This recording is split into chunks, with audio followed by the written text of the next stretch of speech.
नमस्कार, मैं राजेश भारद्वाज आप सभी का क्लैट प्रेप के ऑनलाइन प्लेटफॉर्म पर हार्दिक स्वागत करता हूं। Hello everyone, welcome to CLAT prep. आज है 4 जनवरी 2025 और जैसा कि आपको पता है कि हम डेली न्यूज़ एनालिसिस करते हैं, उनका फैक्चुअल एनालिसिस करते हैं। जितने भी न्यूज़पेपर होते हैं, द हिंदू हो गया, ठीक है, इंडियन एक्सप्रेस हो गया, जहां कहीं से भी आज के दिन में कोई ऐसी न्यूज़ आई होगी जो आपके एग्जाम में आने लायक होगी, वो आपको यहाँ पर देखने को मिल जाएगी। तो चलिए उसी सीक्वेंस को कंटिन्यू करते हैं। आज है कौन सा 4 जनवरी।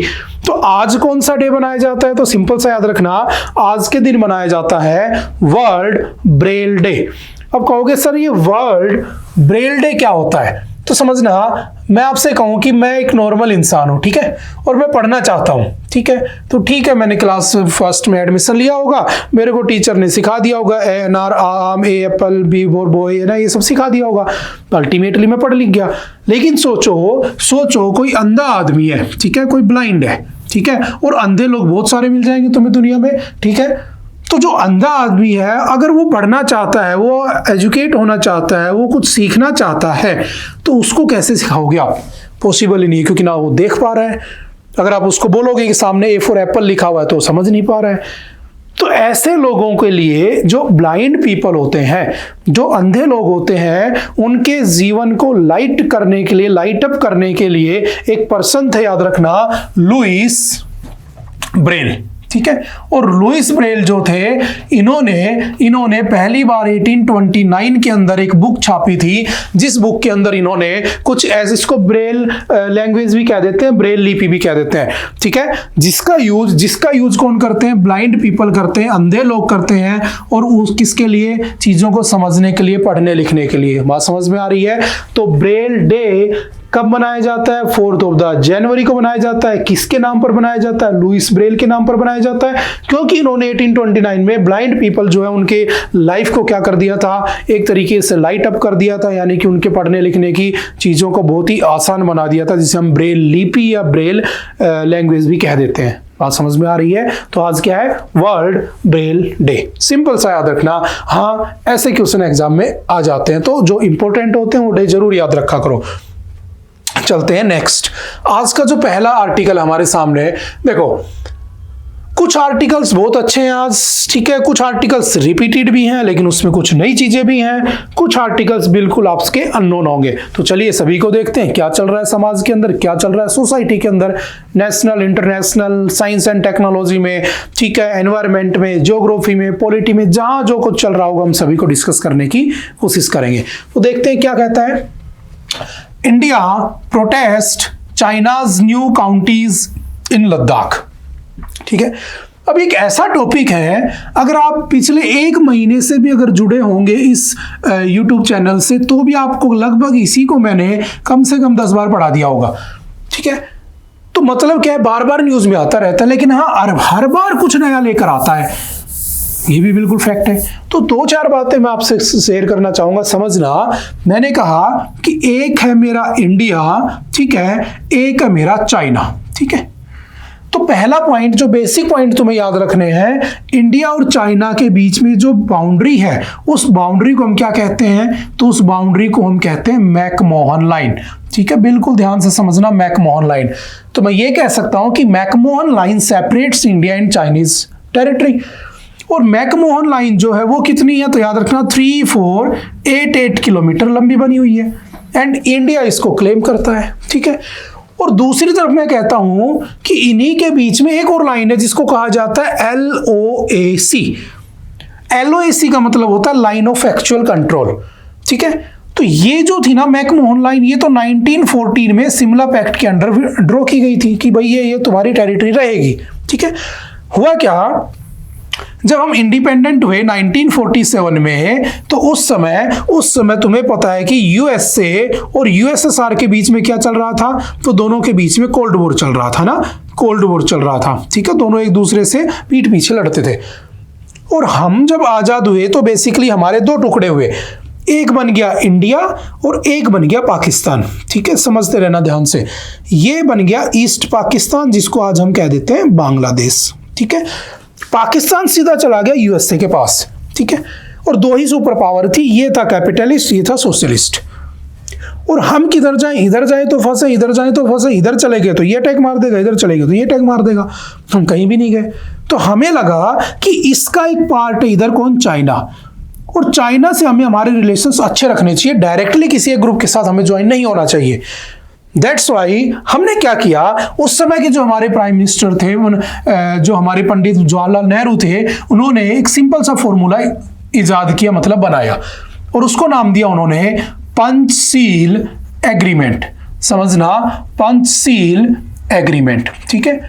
और पंचशील एग्रीमेंट होता है 1954 में in between India and China. 5 topic लिए गए कि इन 5 टॉपिक के ऊपर, जैसे डिफेंस, इकोनॉमी, इन सब पे हम क्या करेंगे, एक साथ आगे बढ़ेंगे, एक दूसरे का साथ देंगे, लड़ाई दंगे नहीं करेंगे, ठीक है। ये चला कब से कब तक याद रखना, पंचशील एग्रीमेंट की वैलिडिटी रही 1954 से 62 तक। जैसे 1962 आया, जो चाइना थे, देखो याद रखना, इस पंचशील एग्रीमेंट में एक नारा दिया गया था जिसका नाम था हिंदी चीनी भाई भाई, मतलब हिंदी बोलने वाले और चाइनीज बोलने वाले क्या है, भाई भाई है। और इस हिंदी चीनी भाई भाई के इस रूल को वोलेट कर दिया किसने, चाइना के प्रेसिडेंट ने। वो भारत आए, पंडित नेहरू के हाथ में हाथ डालकर घूमते रहे, फिर एक दिन क्या किया, वापस गए, और वापस जाकर उन्होंने देखा भारत में ना तो कोई डिफेंस का सिस्टम है, क्योंकि डीआरडीओ वगैरह कुछ था नहीं हमारे पास, आर्मी हमारी इतनी स्ट्रॉन्ग थी नहीं। 65 में जाकर तो हमें लगा कि बीएसएफ होनी चाहिए, जब पाकिस्तान ने हम पे अटैक कर दिया तो बहुत सारी चीजें थी, हम अभी आजाद हुए थे, हम अपने आप को बना रहे थे, आज हम बन चुके हैं बेसिकली, है ना। तो उस समय कमजोर थे हम, आज हम पावरफुल हो चुके हैं। तो जब हम कमजोर थे तो उस कमजोरी का फायदा उठाया गया, किसके द्वारा, चाइना के द्वारा। China attacked on us, China claimed, China ने क्लेम कर लिया किसको, अक्साई चीन को, ठीक है, और कुछ रीजन वो लेकर बैठ गया। नाउ हम मानते हैं 1914 वाली उस मैकमोहन लाइन को, जो कि 3488 किलोमीटर है। चाइना कहता है, मैं मानता हूं LOAC को, जो उसने इस पूरे मैटर के बाद कब्जाई, ठीक है। याद रखना, इंडो चाइना जो वॉर था, इंडो चाइना जो वॉर था वो कब हुआ था, एक बार ही लड़े हम, बेसिकली देखा जाए तो अच्छे तरीके से 1962 में हुआ था, ठीक है। और उसी समय भारत में पहली बार क्या लगी थी, तो फर्स्ट नेशनल इमरजेंसी भी लगी थी, ये भी ध्यान रखना, ठीक है। तो वो बेसिकली उसको क्लेम करता है। ये हो गया बिल्कुल फैक्चुअल डाटा, ठीक है। अब समझना, आप लोग काफी दिन से पढ़ रहे होंगे कि कभी हमारे जो फॉरेन मिनिस्टर है एस जयशंकर साहब, कभी कोई वहां चला जाता है, कभी वो यहाँ जाते हैं, फिर वो कहते हैं आज से हम भाई भाई बन चुके हैं, हाथ में हाथ डाल लेते हैं ना, खूब मतलब कि कह सकता हूं कि मैं इंजॉय करते हैं साथ में बैठ के ना, है ना, पार्टी भी करते होंगे बेसिकली, है ना, कि आज से नहीं करेंगे। चाइना फिर अपना रूप दिखा देता है। आपने पढ़ा होगा 4-5 महीने पहले चाइना ने अरुणाचल प्रदेश के 30 शहरों के नाम, 30 जगहों के नाम बदल दिए थे और बोला ये चाइना की पार्ट है। अभी तुमने देखा होगा एक नदी आती है जिसको हम क्या कहते हैं, यारलुंग सांगपो। क्या कहते हैं, यारलुंग सांगपो, ठीक है। ये जो यारलुंग सांगपो रिवर है, ये तिब्बत से निकलती है, मानसरोवर से निकलती है। मैंने आपसे लिखवाया भी था कौन सा ग्लेशियर था, Chema Jung डूंग glacier, Chema Yungdung glacier से निकलती है बेसिकली मानसरोवर तिब्बत से, और ये हमारे इंडिया में एंटर करती है अरुणाचल प्रदेश में। जब अरुणाचल प्रदेश में आती है तो हम इसे दिहांग कह देते हैं, कुछ इसको दिबांग कह देते हैं। जब ये आसाम के अंदर आ जाती है तो आसाम के अंदर हम इसको क्या कह देते हैं, तो हम इसको आसाम के अंदर ब्रह्मपुत्रा कह देते हैं। और जब ये बांग्लादेश में चली जाती है तो बांग्लादेश में इसको क्या कह दिया जाता है, जमुना कह दिया जाता है, बेसिक सा याद रखना। तो अभी इस यारलुंग सांगपो के ऊपर भी वो डैम बना रहे हैं, तो हम उसका भी अपोज कर रहे हैं। इसी यारलुंग सांगपो की एक ट्रिब्यूटरी है जिसका नाम है, अभी कुछ दिन पढ़ा था, सियांग रिवर, उसके ऊपर हम लोग डैम बना रहे हैं 11,000 मेगावाट का, वो भी मैं एक बार पहले समझा चुका हूं आपको, तो उस वाली न्यूज को भी याद रखना। अब ये मैटर क्या, ये समझने की कोशिश करना कि चाइना जबरदस्ती हमें परेशान करने की कोशिश करता है। देखो कैसे, समझना, ठीक है। आपको जब तक ज्योग्राफी नहीं समझ में आएगी ना, इनकी टेरिटरी नहीं समझोगे, तब तक आपको सब चीजें समझ में नहीं आएंगी। मैंने कहा ये मेरे भारत का मैप है, तो ये वाला रीजन चाइना क्लेम करता है, occupied by China, claimed by India ना, वो कहता है मेरा जबकि है हमारा। ये वाला जो रीजन है, ये वाला अरुणाचल प्रदेश वाला, administered by India, claimed by China. तो यहां से ध्यान से समझना, इसका एडमिनिस्ट्रेशन इंडिया के पास है, but it is claimed by China. यहां पर मैंने कह रहा हूं कि occupied by China, claimed by India, but now China यहां पर एडमिनिस्ट्रेशन करना शुरू कर रहा है। क्या हो रहा है, लद्दाख के अंदर दो जगहों के नाम जो कि बिल्कुल इस बॉर्डर के पास हैं, जो कि बेसिकली है इंडिया के, हमारे ही है बेसिकली, है ना, 1962 में छीन लिए थे उन्होंने। इस वाली जगह पर वो क्या कर रहे हैं, काउंटी बना रहे हैं। काउंटी मतलब बेसिकली शहर जैसा बना रहे हैं, है ना, रेजिडेंशियल बना रहे हैं, अपना रहने की जगह बना रहे हैं, रेजिडेंस बना रहे हैं, जो कि एक बहुत बड़ा कंसर्न है। बात समझ में आ रही है? जब ये बन जाएगा क्या नाम रखा जाएगा वो बाद की बात है। हाँ, इनको नाम भी दिया गया है, एक को नाम दिया गया है होटन, ठीक है, जिसको इंडिया के अंदर हम क्या कह देते हैं, खोटन कह देते हैं बेसिकली, ठीक है। तो इसको जगह का नाम है बेसिकली, ठीक है, उस न्यूज में सब लिखा हुआ है, ठीक है। तो ये पूरा अक्साई चीन है जो ये क्लेम कर लेके बैठा है, ये वाला जो है ये उसको क्लेम करता है, ठीक है। इसको हम वेस्टर्न सेक्टर कहते हैं, इसको ईस्टर्न सेक्टर कहते हैं, ध्यान रखना। अगर मैं इसको समझना चाहूं तो दोबारा से एक बार समझना, हो क्या रहा है, India has lodged a solemn protest with China over the formation of two counties in the Hotan prefecture that incorporates territory of India's Ladakh।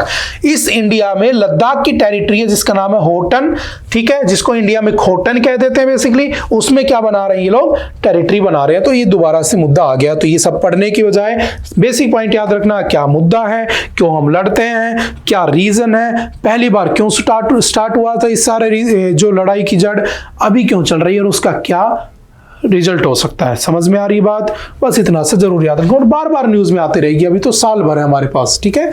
तो इस चीज को थोड़ा सा याद रखना। और याद रखना, India share maximum boundary with Bangladesh, that is 4096.7 kilometre. उसके बाद सेकंड नंबर पे विद चाइना 3488 किलोमीटर, और least boundary shared with Afghanistan, that is 106 kilometre approximately. And the boundary with Afghanistan is known as Durand line. याद रखना, अफगानिस्तान के साथ जो बाउंड्री शेयर होती है उसे हम क्या कहते हैं, डूरंड लाइन कहते हैं, DURAND लाइन, ठीक है। कुछ बेसिक पॉइंट याद रखना। पाकिस्तान के साथ रेड क्लिफ लाइन है। चलिए चलते नेक्स्ट न्यूज के ऊपर। आज की सबसे ज्यादा तड़कती भड़कती न्यूज यही है ना, जिसको हॉट टॉपिक कह सकता हूं, हॉट न्यूज कह सकता हूं। क्या है इसमें, ऐसा देखना, union health ministry monitors HMPV outbreak in China, assures situation is not worrisome yet. देखो है क्या, आपने कोविड-19 का नाम सुना होगा ना, कोरोना जो आया था, क्योंकि वो लोग चाइना वाले है ना कुछ भी खा लेते हैं बेसिकली, है ना, चमगादड़ पकड़ा, खा लिया, हो गई बीमारी, कर दिया दुनिया को दुखी, है ना, लगा दिया लॉकडाउन, हो गई पूरी दुनिया परेशान। लेकिन इस बार ऐसा नहीं है। ये जो नया वायरस है, आप याद रखना, जब भी कोई नया वायरस का आउटब्रेक होता है, अभी ये एपिडेमिक है, पहले इस बात को समझो। एक होता है एपिडेमिक, ठीक है, एक होता है एपिडेमिक, ठीक है, एक होता है बेसिकली एंडेमिक, एक होता है पेंडेमिक, ठीक है, पेंडेमिक। अब डिफरेंस क्या समझना है, पेंडेमिक, ठीक है। एपिडेमिक होता है किसी एक पर्टिकुलर रीजन में वो फैल रहा है, ठीक है, जैसे चाइना में। एंडेमिक होता है दुनिया के अलग अलग रीजन में, अलग अलग शहरों में फैल रहा है, पूरी दुनिया में नहीं है। जैसे भारत के जयपुर में हो गया, जैसे हम जयपुर में अभी, ठीक है, दिल्ली में हो गया, ठीक है, चेन्नई में हो गया, बस। चाइना के कुछ शहरों में हो गया, श्रीलंका में हो गया, 2-3 शहरों में, वो हो गया एंडेमिक। एपिडेमिक सिर्फ चाइना में है, पेंडेमिक यानी पूरे वर्ल्ड में हो गया। तो अभी ये सिर्फ एक एपिडेमिक है, ये एंडेमिक भी नहीं बना है, पहली बात, ठीक है। अब जो इसको पूरा मॉनिटर करता है वो कौन है, तो WHO है ना। कुछ बेसिक पॉइंट आपको पता होना चाहिए, WHO है ना। WHO का मतलब क्या होता है, वर्ल्ड हेल्थ ऑर्गेनाइजेशन। और वर्ल्ड हेल्थ ऑर्गेनाइजेशन कब बना था, तो याद रखना 7 अप्रैल 1948 को ये बना होता है। इसका हेडक्वार्टर कहाँ पे है, तो बेसिक से याद रखना जेनेवा। ये जस्ट एक फैक्चुअल डाटा है, ठीक है। अब मैंने कहा कि जो WHO है, जो कि वर्ल्ड हेल्थ ऑर्गेनाइजेशन है, इसका काम क्या है, पूरी दुनिया में फैल रही बीमारियों को संभालना। तो इसने कहा है कि अभी इसमें परेशान होने की जरूरत है नहीं, अभी बीमारी क्या है ये समझते हैं, ठीक है। बहुत न्यूज में है, ठीक है। और जब भी कोई ऐसी बीमारी आती है एग्जाम में डेफिनेटली पूछी जाती है, याद रखना, ठीक है। देखो, इसका नाम है ह्यूमन मेटान्यूमो वायरस, HMPV, ठीक है। अब ये जो ह्यूमन मेटान्यूमो वायरस है, ये आज का वायरस नहीं है basically. It was discovered in 2001 और फर्स्ट डिस्कवर्ड इन नीदरलैंड। पहली बार ये नीदरलैंड में 2001 में मिला था, ठीक है। लेकिन अब ये कोविड-19 भी इसके केस भी राइज कर रहे हैं और साथ में HMPV के केस भी राइज कर रहे हैं। तो बेसिकली दोनों मिलकर क्या कर रहे हैं, ज्यादा दुखी कर रहे हैं। किसी भी एज के पर्सन को हो सकते हैं। मोस्टली ज्यादा इसके डेंजर जोन में कौन है, तो याद रखना छोटे बच्चे, 5 साल से नीचे वाले बच्चों को ज्यादा हो रहा है ये। ठीक है, होता क्या है आपके अंदर, तो 2-4 बातें समझना। इसके अंदर अपर और लोअर रेस्पिरेटरी ट्रैक्ट इन्फेक्शन होता है, यानी कि जो आपके लंग्स होते हैं ना, जो फेफड़े होते हैं, वो फेफड़ों में क्या हो जाता है, इन्फेक्शन हो जाता है, सांस लेने में बड़ी तकलीफ होती है। ठीक है, इससे क्या हो जाती है, हाँ डेथ भी हो सकती है। याद रखना इसका कोई ट्रीटमेंट नहीं है अभी हमारे पास। ठीक है, कोई भी हमारे पास इसका ट्रीटमेंट आज के दिन नहीं है। इसके अगर मैं इसके सिम्टम्स की बात करूं तो याद रखना इसमें cough, fever, runny nose, sore throat, wheezing, है ना, ऐसे सांस लेना बेसिकली ना हो जाता है नॉर्मल फीवर में। ठीक है, शॉर्टनेस ऑफ ब्रेथ, ठीक है, सांस नहीं आती है, फैटिग एंड रैशेस हो जाते हैं बॉडी पे। तो ये इसके सिम्टम है जो सिमिलरली कोविड-19 के सिम्टम्स हैं। ठीक है, इसका इंक्यूबेशन पीरियड 3 से 6 दिन का होता है। ठीक है, इसको कहते क्या है, तो इसका इन्फ्लुएंजा का नाम क्या है, इन्फ्लुएंजा ए माइकोप्लाज्मा न्यूमोनिया। ठीक है, 5 साल से कम उम्र के बच्चों को ज्यादा होता है। ब्रोंकियोलिटिस हो जाता है, इसमें निमोनिया हो जाता है, ब्रोंकोटिस हो जाता है। सिंपल सी 2-4 बातें याद रखना। ठीक है, अब बात आती है कि क्या ये पेंडेमिक बन चुका है, तो नहीं बना है, जस्ट क्या है, एपिडेमिक है। इस बात को ध्यान रखना। फिर दोबारा से न्यूज में आएगा तो हम इसको दोबारा से पढ़ लेंगे। हाँ, सर्दी का टाइम है, अपने आप को बचाकर भी रखना, वायरल इन्फेक्शंस चल रहे हैं। ठीक है, ये आपको पर्सनल राय है मेरी, एक बस सलाह है, एडवाइस कुछ भी मान लो। ठीक है, चलते हैं नेक्स्ट। जब दोबारा कुछ होगा इंडिया में आएगा तो हम पढ़ लेंगे। ठीक है, जैसे कोविड-19 तो था इंडिया में, कहां से आया था, फर्स्ट केस कहां पर था, केरला। याद रखना भारत में जितनी बीमारियां आई हैं मैक्सिमम 90% बीमारियां कहां से आती हैं, फ्रॉम केरला। एक फैक्ट ही याद रखना है, ऐसे आप समझ सकते हो। ठीक है, सिंपल सा याद रखना, आएगा तो देख लेंगे, नहीं तो छोड़ देते हैं। नेक्स्ट चलते हैं। Ministry of youth affairs and sports announces national sports award 2024। इस बार के नेशनल स्पोर्ट्स अवार्ड दिए गए हैं। तो सिंपल सा फैक्चुअल डाटा याद रखना। ठीक है, कौन सी मिनिस्ट्री है, तो ministry of youth affairs and sports देती है, पहला क्वेश्चन। दूसरा, कितने लोगों को मिला है, 4 लोगों को मिला है। नाम याद रखना, डायरेक्टली पूछ लिए जाते हैं। डी गुकेश जानते हो, चेस वाला। श्री हरमनप्रीत सिंह हॉकी वाले। श्री प्रवीण कुमार पैरा एथलेटिक्स हैं। और मिस मनु भाकर शूटिंग जानते होंगे, आपको ओलंपिक में देखा होगा। ठीक है, अगर पूछे कोच, तो कोच को क्या मिला है, तो रेगुलर कैटेगरी में कोच को याद रखना सुभाष राणा पैरा शूटिंग में मिला है। ठीक है, उसके बाद दीपाली देश पांडे शूटिंग के अंदर, संदीप सांगवान हॉकी के अंदर मिला है।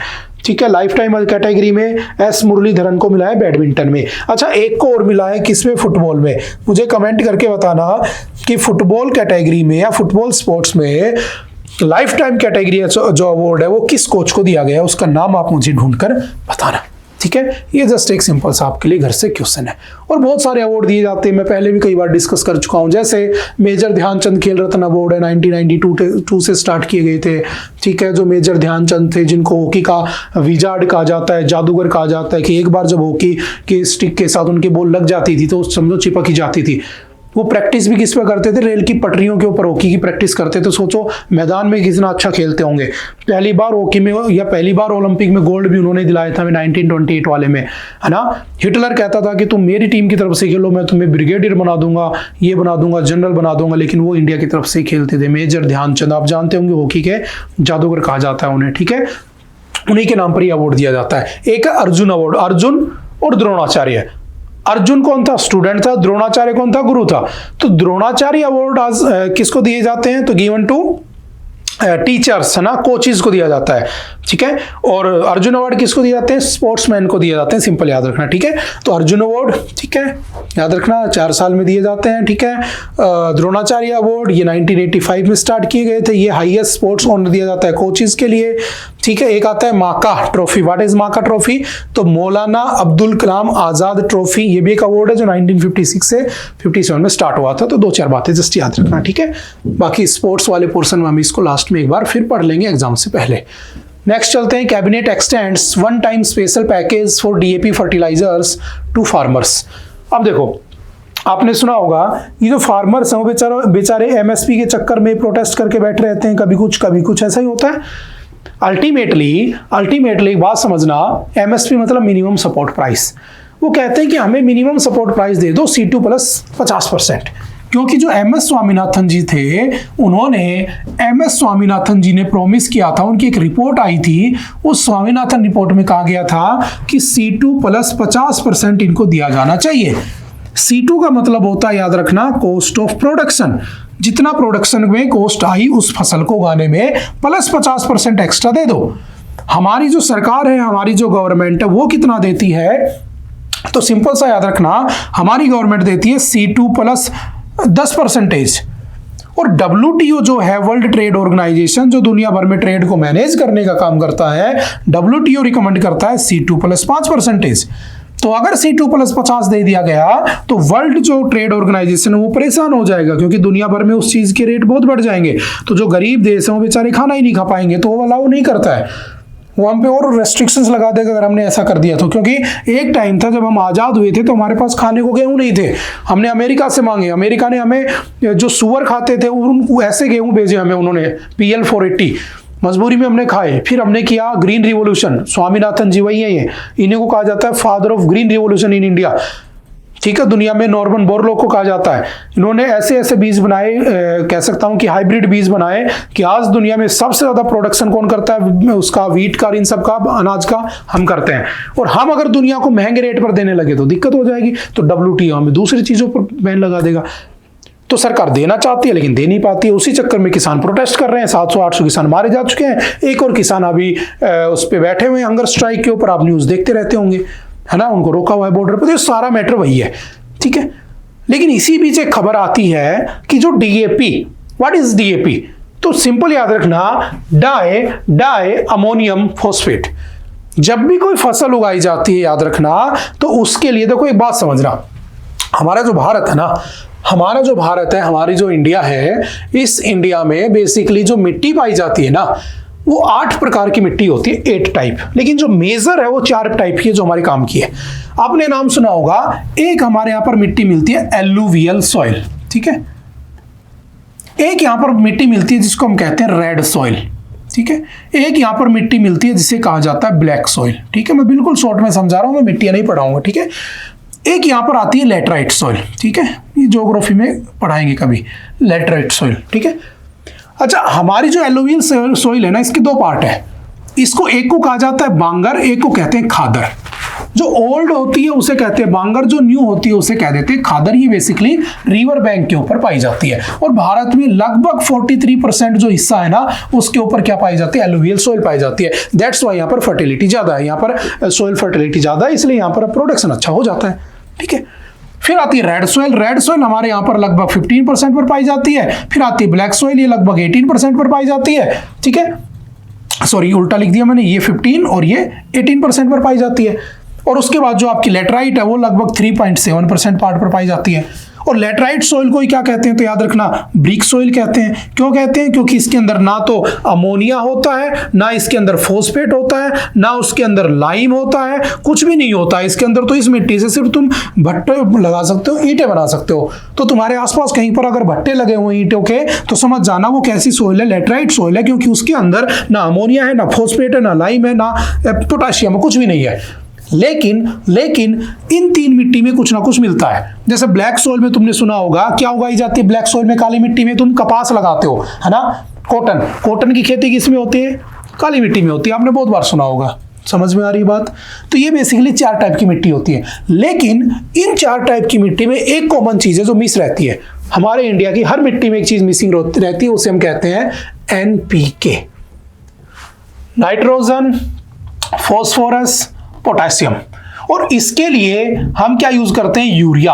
And what is the ratio of urea? तो याद रखना, रेशियो क्या रहता है? 4:2:1, ठीक है, 4:2:1।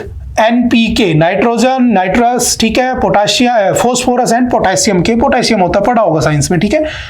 तो पहले नंबर पर यूज किया जाने वाला यूरिया होता है, बहुत ध्यान से समझना, यूरिया, NPK। सेकेंडली जो यूज किया जाता है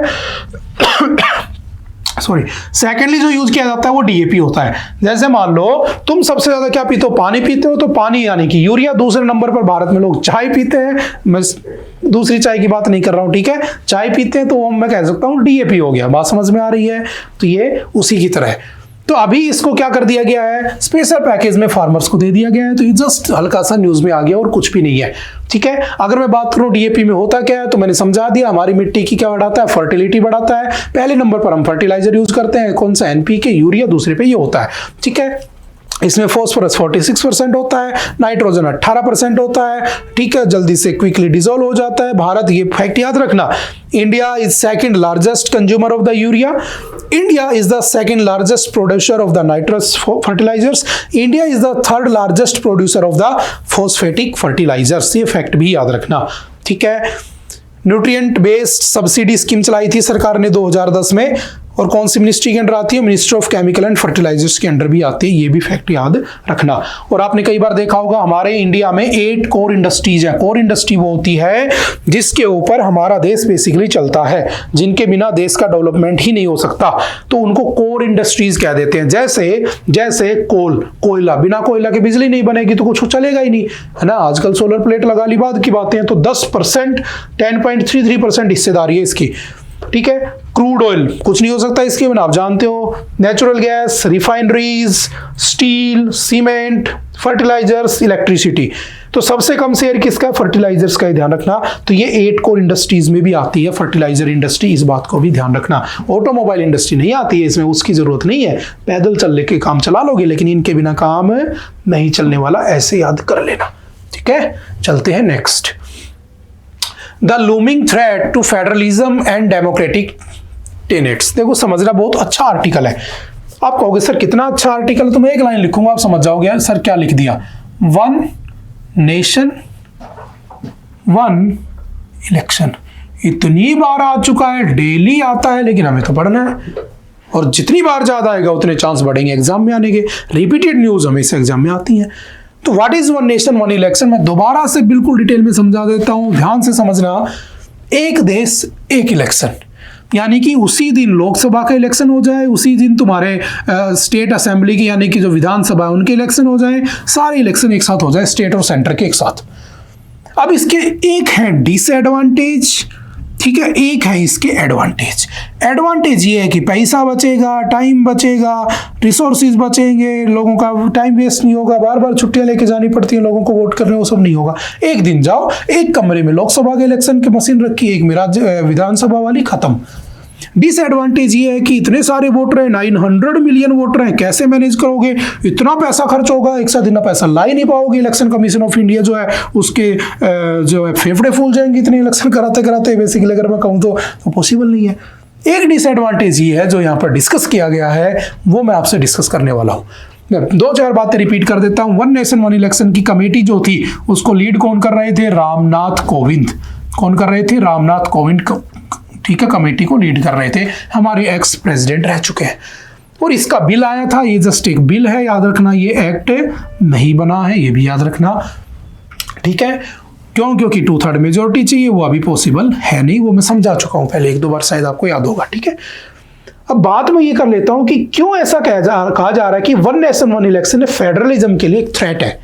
तो बहुत आसान भाषा में समझना, बहुत ही इजी लैंग्वेज में समझना कि ये मुद्दा है क्या। पहली बात ये आती है, क्या पहले भारत में कभी ऐसे इलेक्शन होते थे क्या, 1 नेशन 1 इलेक्शन? हाँ होते थे। कब तक, टिल 1967 जो इलेक्शन हुआ था इंडिया में, 1 नेशन 1 इलेक्शन ही था। बाद में क्या होने लगा कि जो स्टेट जो पार्टीज थी ना, वो स्टेट पार्टियां गिरने लगी। जो गिरने लगी तो वहां पर टाइम जो इलेक्शन का था वो अलग अलग होने लगा। 2 साल बाद सरकार गिर गई, फिर इलेक्शन हो गया, अब वो 5 साल चल गई तो उससे 2 साल आगे होगा। तो ऐसे करते करते डिसबैलेंस हो गया और सब कुछ ऊपर नीचे हो गया, ठीक है। अब ये चाहते हैं कि दोबारा से एक साथ एक ही इलेक्शन हो। अब नुकसान क्या है वो समझना, फेडरलिज्म को क्या खतरा है, डेमोक्रेसी को क्या खतरा है। अगर मैं आपसे बिल्कुल आसान भाषा में कहूँ, बिल्कुल सिंपल लैंग्वेज में, what do you mean by democracy?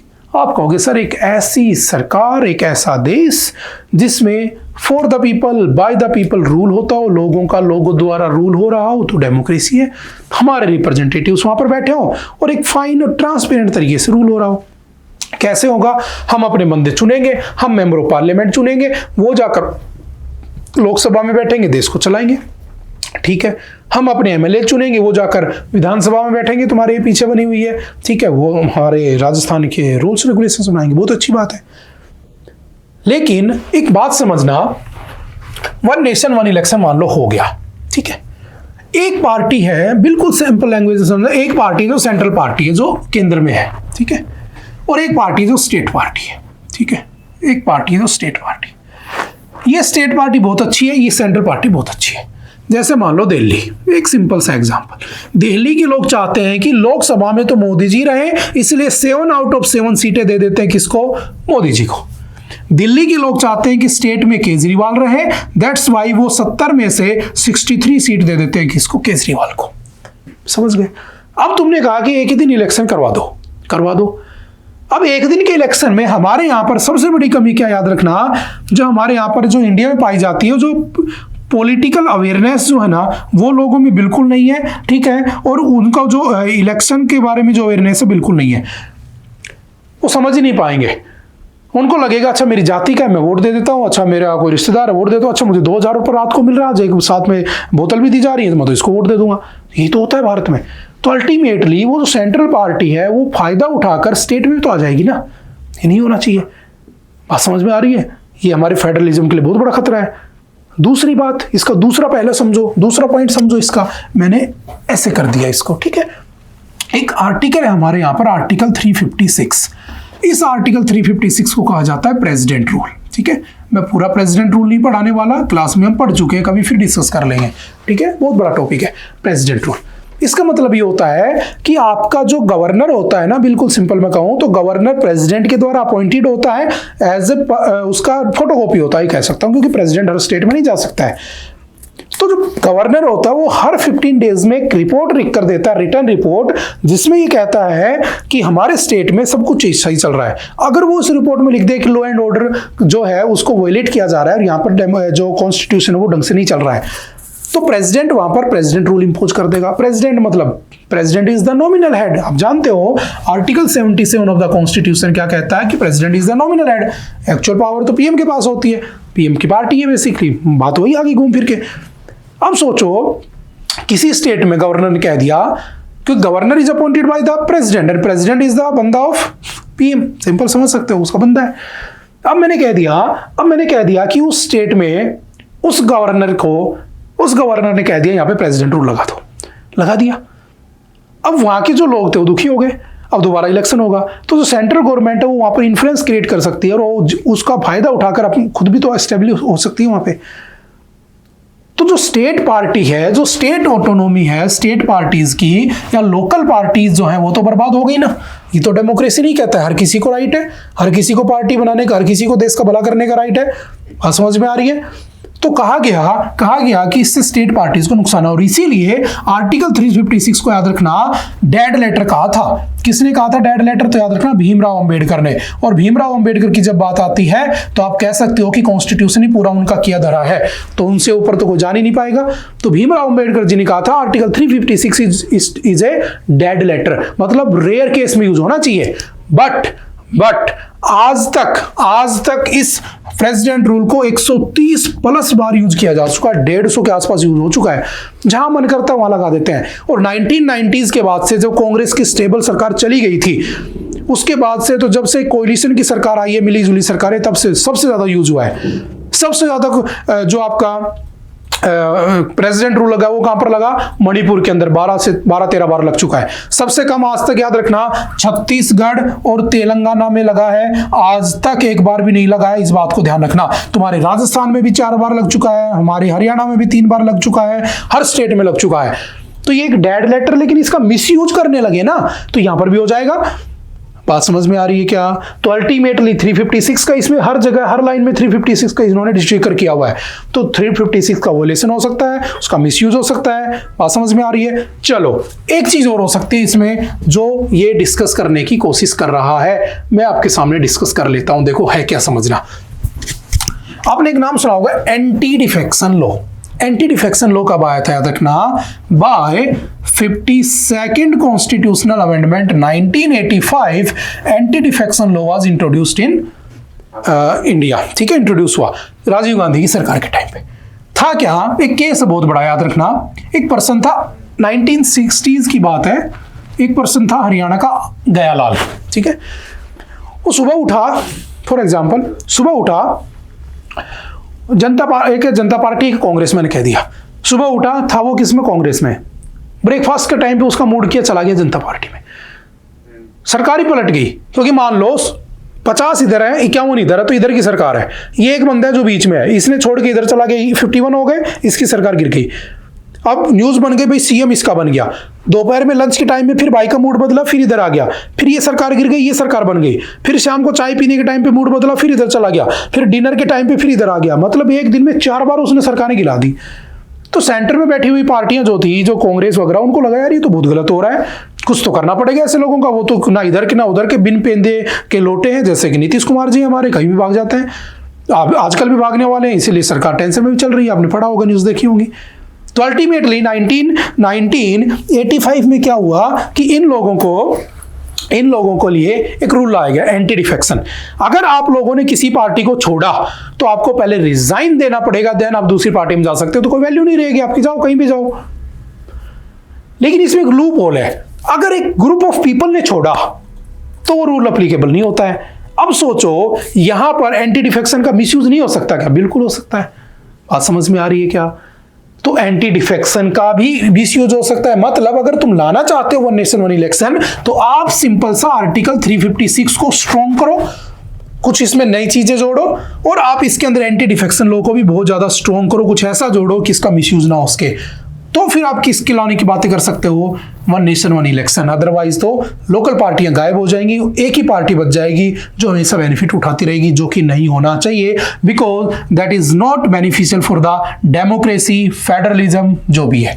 बात समझ में आ रही है? इस मुद्दे को थोड़ा सा ध्यान रखना, ठीक है। जैसे कुछ केसेस है जिसमें बात की गई है, ठीक है, फ्रॉम 1950 टू 1994 सक्सेसिव गवर्नमेंट्स, ठीक है, notwithstanding their political view indulge in the misuse of article 356 to the extent of the dismissing politically, ठीक है, obnoxious elected state governments even after the SR Bommai case हुआ था, judgment which aims to restore the federal governments rights and limit the arbitrary acts of the governors. Incident continue its frequent invocation over 130 times since independent has distorted। समझ गए क्या कह रहा है? तो basically वही बात ये रिपीट कर रहा है कि हाँ, बार बार इसका यूज होता है, तो तुम वन नेशन वन इलेक्शन लाओ जो रामनाथ कोविंद जी ने रिकमेंड किया, बट इन चीज़ों का ध्यान रखो। क्या होता है, कैसे होता है, आप समझ चुके होंगे, क्या एडवांटेज है, क्या डिसएडवांटेज है, ठीक है। अब हम बढ़ जाते हैं आगे। आई होप कुछ तो समझ आया होगा तुम्हें।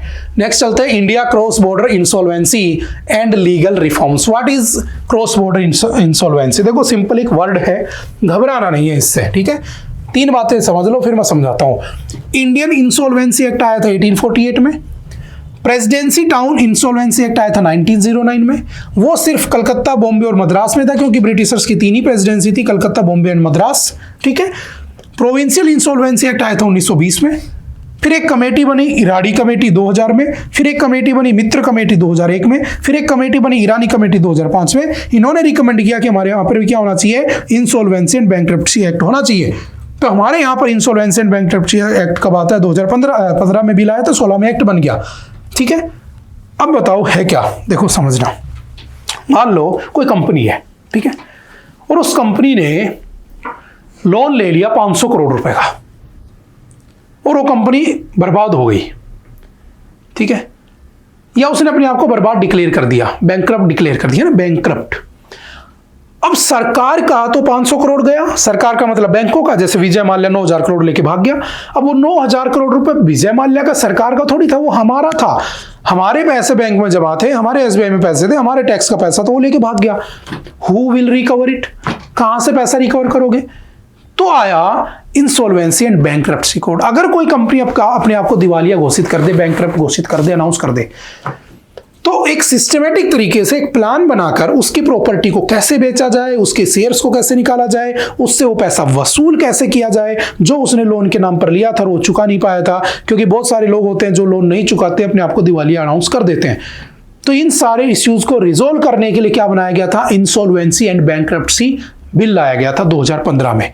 समझ में आ गई बात? अब तो ये पहले से भी हो रहा है। जब हम इंडिपेंडेंट नहीं हुए थे तो 1848 में भी था, 1909 में भी था, 1920 में भी था। फिर बाद में हमारे इंडिया में लाने के लिए 3 कमेटी बनी, इराड़ी, मित्र, ईरानी, याद रखना 3 कमेटी कब कब बनी। इन्होंने रिकमेंड किया कि होना चाहिए। देन हमने क्या किया, इंसॉल्वेंसी एंड बैंक्रप्सी एक्ट बना दिया। अब अगर तुम कोई पैसा लेते हो बैंक से और कहते हो कि मैं तो लुट गया, बर्बाद हो गया, दिवालिया हो गया, बैंकरप्ट हो गया, तो सरकार के पास एक एक्ट है जिसे हम कहते हैं IBC, insolvency and bankruptcy act, जिसके अंडर वो तुमसे पैसा वसूल कर सकती है, तुम्हारी प्रॉपर्टी बेचकर, जमीन बेचकर, कंपनी बेचकर, जो भी है। पहले ये प्रोविजन नहीं था। That is IBC rule. समझ गए? अब न्यूज क्या है, India cross border insolvency and legal reform. India ने क्रॉस बॉर्डर यानी कि जो बाहर की कंपनियां हैं अगर वो फ्रॉड कर दें तो उनके लिए कोई आईबीसी एक्ट नहीं बना रखा है, उसकी हमें नीड है, बस ऐसा इसमें डिस्कस किया गया है और कोई भी नहीं है। समझ में आ गई के बाद तो ये 4-5 बातें याद रखना। आई होप आप समझ गए होगे इंसॉल्वेंसी क्या होता है। एक डिपार्टमेंट है जो इंटरनेशनल लेवल पर इस इंसॉल्वेंसी बैंक्रप्सी कोड को मैनेज करता है। वो क्या है तो याद रखना, United Nations Commission on International Trade Law that was established in 1966। आज का आपका क्वेश्चन है, where is the headquarter of UNCITRAL? आप मुझे बताना, ठीक है? समझ गए? चलते हैं नेक्स्ट, सिंपल सा है। नेक्स्ट है water woes. India needs to deal with rising levels of nitrate in ground water. देखो हमारा जो ग्राउंड वाटर है, मैंने कुछ दिन पहले भी समझाया था, मैंने आपसे पूछा भी था ग्राउंड वाटर का हेडक्वार्टर कहाँ पे है। आप में से एक बच्चे ने आंसर भी दिया था, ठीक है? अब एक बात समझना, ग्राउंड वाटर में नाइट्रेट बढ़ रहा है तो नुकसान क्या है? नुकसान ये है, एक सिंपल सा, अपने न्यूज में चल रहा है ब्लू बेबी सिंड्रोम। छोटे बच्चों में होता है। जैसे बच्चा है ये ब्लू कलर का हो गया, होता क्या है कि जो छोटा बच्चा होता है ना, इस बीमारी का नाम क्या है तो याद रखना, मेथेमोग्लोबिनेमिया, ठीक है? जो भी है साइन डॉक्टर ज्यादा अच्छे से इसको बोलेंगे ना, जो भी है, ठीक है? ये एक बीमारी हो जाती है। इसमें होता क्या है कि आरबीसी जो होता है ना, रेड ब्लड सेल, वो कम हो जाते हैं तो ऑक्सीजन नहीं कैरी कर पाते। जब ऑक्सीजन नहीं कैरी कर पाते तो हमारा शरीर हो जाता है ब्लू। इसे कहते हैं ब्लू बेबी सिंड्रोम। होता क्या है कि जो छोटे बच्चे होते हैं ना, उन छोटे बच्चों में, जब मान लो 1 साल से कम का बच्चा है, मोस्टली उनमें होता है, और तुमने उसे पानी पिला दिया, तो पानी के अंदर अगर मान लो नाइट्रेट है तो वो नाइट्रेट उसकी बॉडी में जाके नाइट्राइट्स में कन्वर्ट हो जाता है। और जब नाइट्राइट्स में कन्वर्ट हो जाता है तो उस बेबी का जो बॉडी कलर है वो कैसा हो जाता है? ब्लू हो जाता है। That disease is known as blue baby syndrome, जो आजकल बहुत बढ़ रहा है। उसके बढ़ने का रीजन है कि ग्राउंड वाटर में क्या बढ़ चुका है? नाइट्रेट बढ़ चुका है। ये मैं 5-7 दिन पहले डिस्कस कर चुका हूं। समझ में आ रही बात? तो सिंपल से याद रखना, इसको एल्गल ब्लूम भी कह देते हैं। याद रखना, आजकल पूछ लेगा, recently it was seen in the news, what is this? किस में होती है? इन्फेंट में होती है, छोटे बच्चों में होती है। किस वजह से होती है? तो नाइट्रेट्स की वजह से होती है। समझ जाना।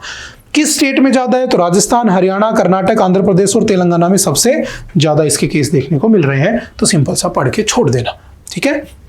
उसके बाद देखो, ये वही डाटा जो कुछ दिन पहले मैंने बताया था, राजस्थान, कर्नाटक, तमिलनाडु 49, 48, 37, ठीक है? वही न्यूज जस्ट रिपीटेड है। In Madurai mining for the tungsten and trouble. अब देखो टंगस्टन जो है ना, वो कहां पर मिल रहा है? मदुरई में, ठीक है? और वहां पर क्या हो रहा है? तमिलनाडु में इसकी माइनिंग हो रही है। माइनिंग हो रही है तो दिक्कत क्या है? There have been sustained protest in the Madurai district of Tamil Nadu ever since the union government announced in November 2024 that it had granted tungsten mining rights in 8 blocks to the Hindustan zinc subsidiary of the Vedanta. मतलब वहां से क्या निकाल लो? Tungsten निकाल लो। तो वहां के लोग प्रोटेस्ट कर रहे हैं। क्यों प्रोटेस्ट कर रहे हैं? क्योंकि वहां पर माइनिंग होगी, नेचर को नुकसान होगा, इसलिए वो प्रोटेस्ट कर रहे हैं। सिंपल सा। अब टंगस्टन क्या होता है, मुझे तो उससे मतलब है, एग्जाम में तो वो पूछेगा, है ना? ये थोड़ी ना पूछेगा कि वहां पर क्यों लोग बसों को आग लगा रहे हैं ना, बेसिकली। तो क्यों हो रहा है प्रोटेस्ट, समझना। टंगस्टन है ना, टंगस्टन बेसिकली एक रॉक है, ठीक है? जिसमें से निकलता है और जिसको कहा जाता है ना मिनरल्स जो होते हैं, ठीक है? द और minerals of the tungsten include, इसमें क्या क्या होता है याद रखना, वोल्फ्रामाइट होता है, स्किलाइट होता है, फेरबेराइट होता है, which are predominantly hydrothermal in the origin. Tungsten has a melting point, कितना मेल्टिंग पॉइंट है? 3422 डिग्री सेल्सियस, ठीक है? आपसे पूछ लेगा, रिसेंटली न्यूज में था, क्या उसका मेल्टिंग पॉइंट है? The highest of the metals and it is resistance to all acids at ordinary temperatures. The most important property is that of self hardening which it impairs to steel. जब इसको आप steel में मिलाते हो तो ये खुद ही इतना हार्ड हो जाता है, इसलिए जो बेस्ट क्वालिटी के स्टील होते हैं उसमें किसका यूज होता है? टंगस्टन का यूज होता है। आपने बहुत बार सुना होगा कि जो आपका बल्ब होता है ना, बल्ब है ना, उस बल्ब के अंदर जो वो फिल्म होती है जो जल रही होती है वो टंगस्टन की बनी होती है। तो इसका मैक्सिमम यूज होता है इलेक्ट्रिकल बल्ब फिलामेंट्स में यूज होता है, पेंट में यूज होता है, केरामिक्स में यूज होता है, टेक्सटाइल इंडस्ट्री में यूज होता है, ठीक है। स्पेशल एलो स्टील बनाए जाते हैं। सबसे ज्यादा कहां मिलता है? तो 42% कर्नाटका पहले नंबर पे, then Rajasthan, then Andhra Pradesh, then Maharashtra, और बचा हुआ 5% मिलता है हरियाणा, तमिलनाडु, यूके और west Bengal. UK for Uttarakhand, north UK, ठीक है, उसमें पाया जाता है। हम इंपोर्ट किससे करते हैं? तो हम सिंगापुर, यूएसए, यूके से इंपोर्ट करते हैं। हम एक्सपोर्ट किसको करते हैं? Germany, USA, Israel, UK, Japan और स्वीडन को हम क्या कर देते हैं? एक्सपोर्ट कर देते हैं। तो सिंपल सा टंगस्टन के बारे में दो बातें याद रखना। IT ministry notifies draft rules on data protection law, seeks feedback by Feb 18। आपने पढ़ा होगा डाटा प्रोटेक्शन एक्ट, है ना। जो डाटा प्रोटेक्शन एक्ट है बेसिकली एक बिल है, ठीक है, एक्ट नहीं बना है, और ये बिल 2023 में आया था। इसको पास करने के लिए फरवरी 18 की डेट दी गई है, उस दिन इसके ऊपर क्या होगा? डिस्कस होगा।